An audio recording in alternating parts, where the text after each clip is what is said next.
this? That's a really good question. I've been interviewed hundreds of times, and I don't think anybody's ever asked me that question. Wow. So thank you. That was the exact moment I died and went to heaven. I'm a reporter in Massachusetts, and I got to interview Wicked's author Gregory Maguire last fall. But I'm also a huge Wicked fan of the book, the musical, and now the movie. And yes, I'll get back to the question and answer in just a minute. But here's a little behind-the-scenes tip.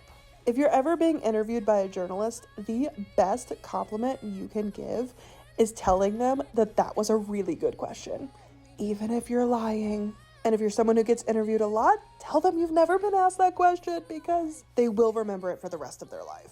So now, here's the exclusive question you're not going to find anywhere else.